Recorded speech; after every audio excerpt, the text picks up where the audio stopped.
Good day.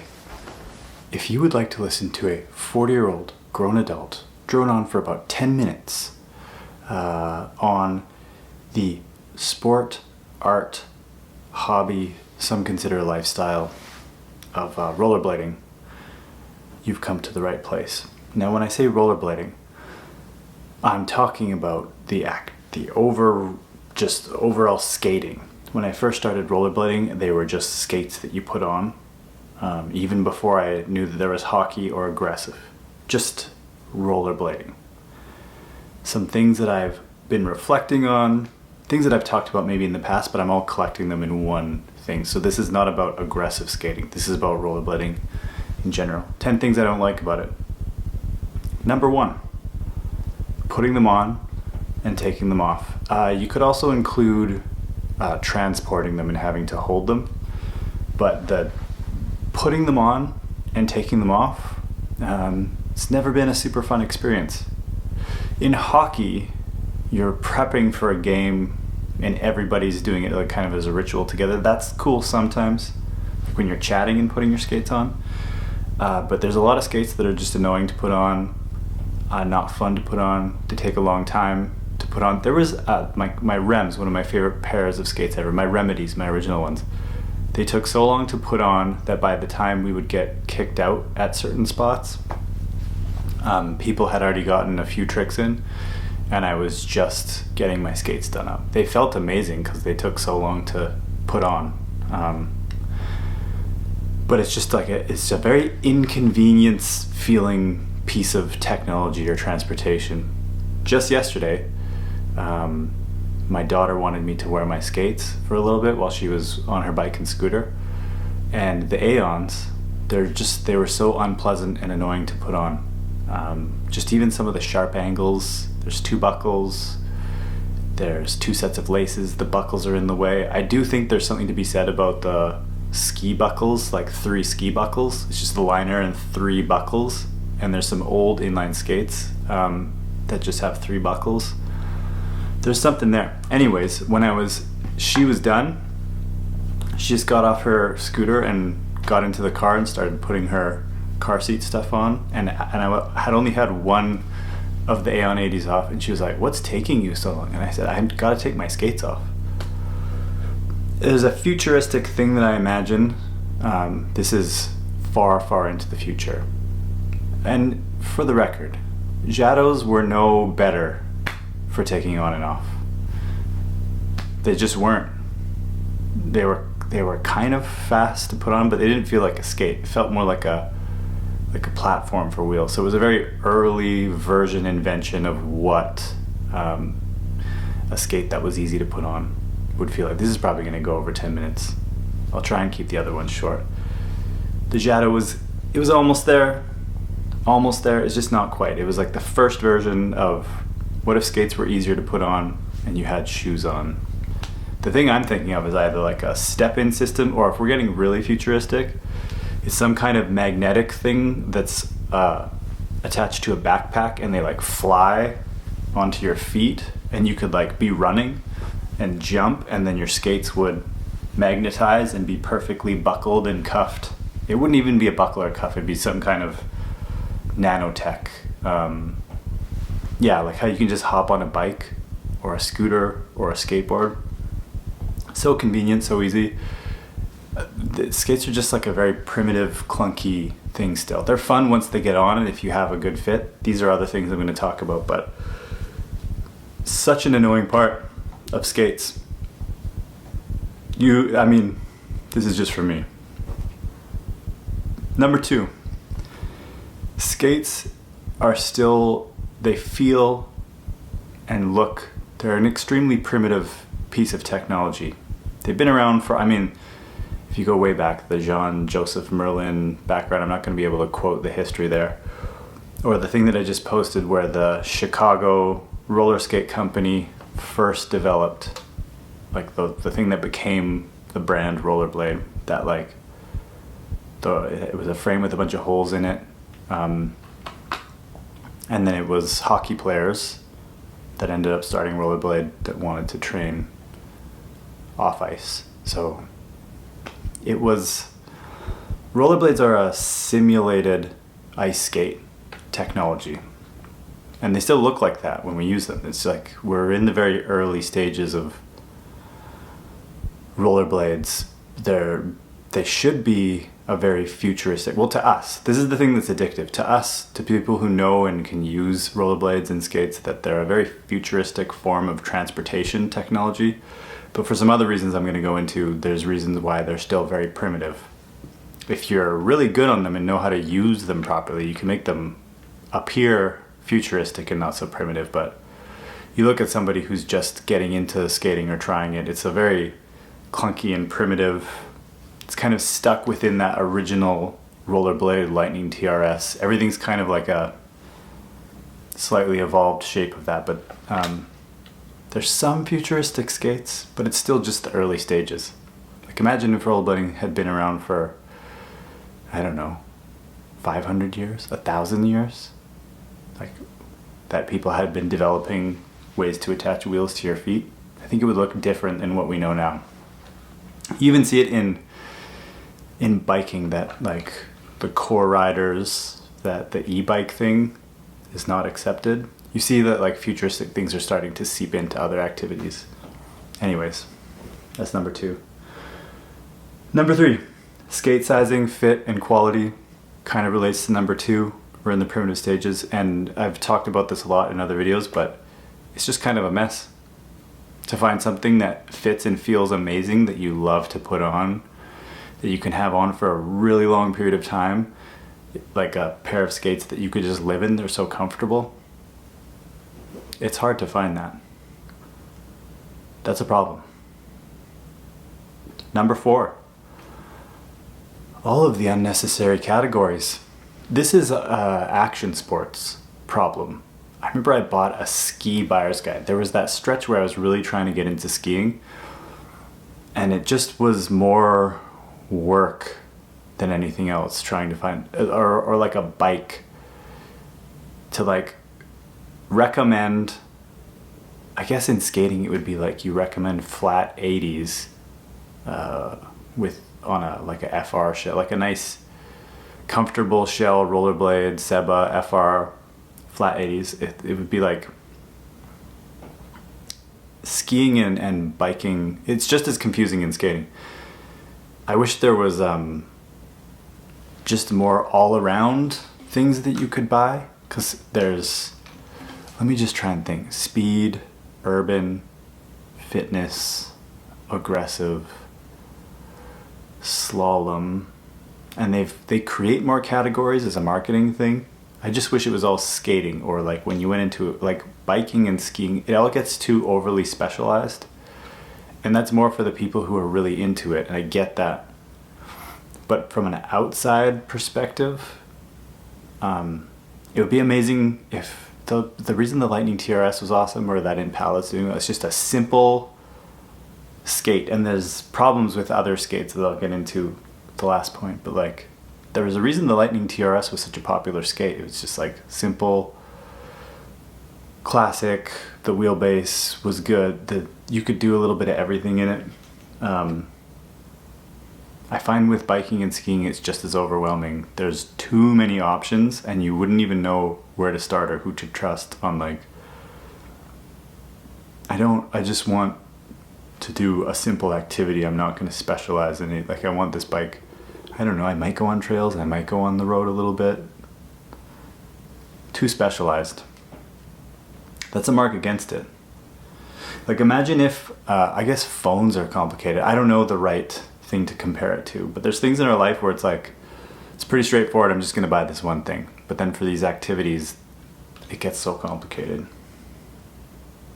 be amazing if there's like 2 categories or 3 categories, or it was just, never mind. Number 5, that line, you meet a rollerblader and you're instant friends. No, you're not. I don't agree with that. I'm not skating to make friends. There are friends that I've made through skating, but there's a lot of people I probably wouldn't be friends with. who rollerblade, and that's fine. You can go skate. I will go skate. There might be a little wave that somebody's rollerblading, but I'm not going to be friends with every single person that rollerblades in the world. This is for every activity. Skating is a creative, artistic, sometimes a solo pursuit. I am attached to it for much different reasons than other people. I'm quite introverted. I don't need to be friends because you skate, but I might see you out there. You can't instantly stay at my house because you rollerblade. I like my space. Some people can maybe stay here. Probably not though. I just want to go skate and maybe meet people once in a while. But if I see you in a Razors hoodie at an airport, that's great. Good job. Number 6, wearing a helmet and or pads and getting hurt. As I'm getting older, I can't stand falling, but I really don't like wearing a helmet, but I have to. And it's this weird point where skating's feeling more like a hobby. When I put on the helmet, I talked about it in the Jump Street podcast that when I put on the helmet, it feels like I'm doing more of a sport or a hobby, and when I don't wear the helmet, it feels way more free and artistic, and it sucks. Falling is frustrating too, just as you get older, because it hurts a lot. That it's really annoying that this activity that you want to keep doing can still hurt you. So, and I don't want to wear the other pads. I'll wear the helmet, but the other ones are very difficult. I open up this thing on my hand, I don't know, it's like 3 or 4 times a year or more, this scar tissue, but I won't wear a glove because it just doesn't feel good. It's a frustrating part. The main point there, though, that I just don't like wearing a helmet when I skate, but I have to wear it.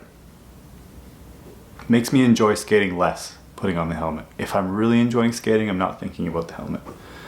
But I don't like putting the skates on and putting the helmet on. It's some days it's just feels so bad, and some days I don't think about it too much. Number 7, what is sold for rollerblading to people is not even close to the reality of what the activity is. Like you see pictures of people in cities skating down paths and having fun, or like perfect places with like amazing paths, or the city's all connected through paths. It's mostly flat. You can skate everywhere. The surfaces are perfect. That's not the reality of where most people live. Where we live, like to skate from my house to downtown would be such a dangerous, difficult, I don't even know if the proper equipment exists to get there. And not only that, but you would just be putting your life at risk. It's a very hilly town with super rough concrete, no proper bike paths until you get to certain places, and even those bike paths are very thin that you have to share with people, and they're super downhill. That in reality, there's not a ton of places with smooth, perfect pavement to skate here. A lot of the pavement's rough. There's a lot of hills, old parking lots and things. And even when pavement's new, it takes like 4 or 5 years or something for it to become weather beaten and a little bit crappy. So there was a Brom Kim screen cap from an answer why rollerblading lost popularity that I posted multiple times, and he said that the recreational gym crowd thing that they were going for with rollerblading, it's never would be that thing. It would always be something that like talking about categories, but like free skater or like going down the street and jumping stuff, not really doing tricks, but being really good on your skates and maneuvering through things. That's kind of what it should have been.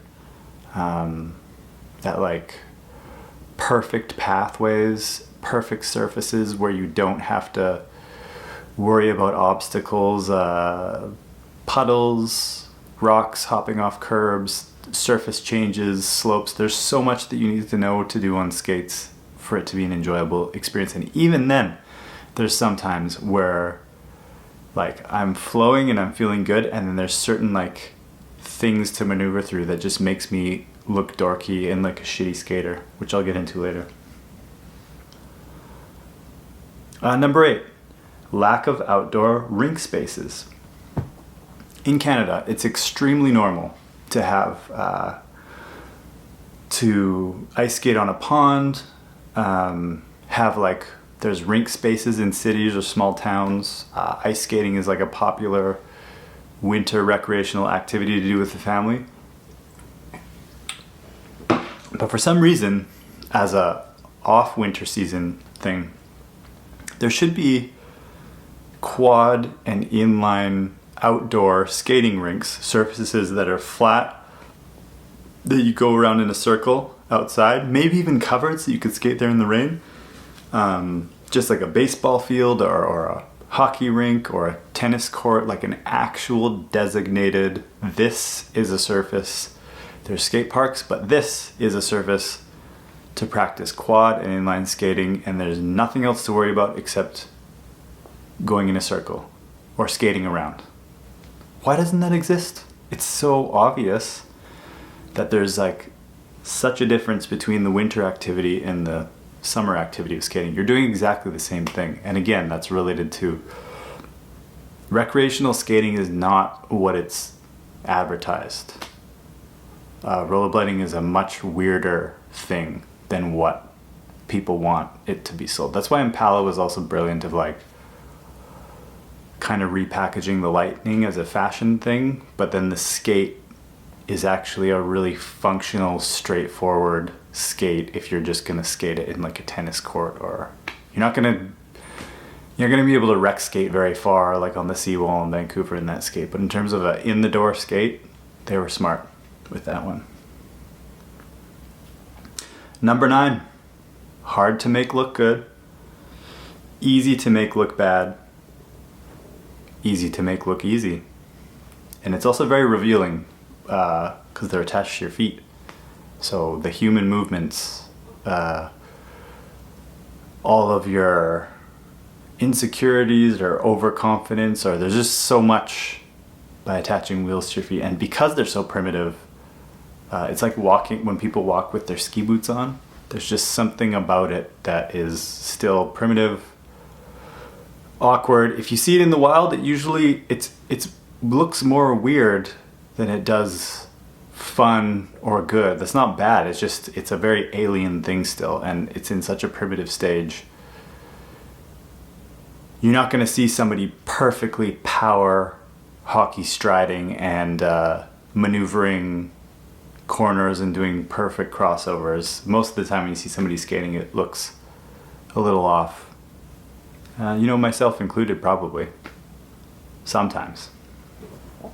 That's what I was saying, that there's days where I'm going for a skate, everything feels so good. It's fun to think about when you go for a really long skate to try and make everything feel smooth and not awkward, but then every once in a while there's like one corner where you're doing a crossover and you hit super rough pavement and you have to recorrect your balance, and it just makes you realize how it looks easy, but it's actually very hard to make look good all the time. That's also where I brought up when you skate anti-rocker. I mean, anti-rocker can just enhance all of the worst parts of skating by a lot. And we think it looks way cooler than it actually looks. And then there's some people who make it look amazing, who are super talented, who actually there's like 100% confidence, style, grace, no mess ups. That's a very small percentage of the world there. Lastly, number 10, no standardized anything between all of these categories, and I guess this is with many industries. It's a mess of mounts and parts. My cousin the other day I was asking about wizard frames, and he was asking what boots they work on, and then I was like, well, you have to use a UFS boot. And then I realized I only could recommend 1 or 2 UFS boots that would be really hard to get for a wizard frame. And then you think about the axles for different skates, not just aggressive, but recreational, speed. And then you think about the mounting systems, and then you think about liners, sizing, cuffs, cuff bolts.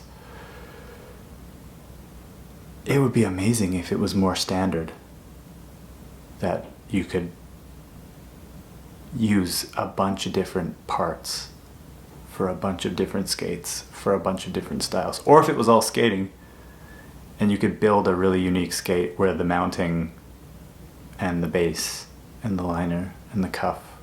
I know that's what they tried with UFS. That's why UFS is still exciting. But now there's like all these, there's still other mount systems. It's so confusing. It's like just somebody getting into it again. It almost makes the most sense to recommend an Impala or a Rosas 1992. That's all my stuff. I will be doing a list about the 10 things I really like about rollerblading. But I want to start with this one first. Felt good to get it out. Did I miss anything? Or if you disagree with some things, let her rip, bud. Keep skating or something.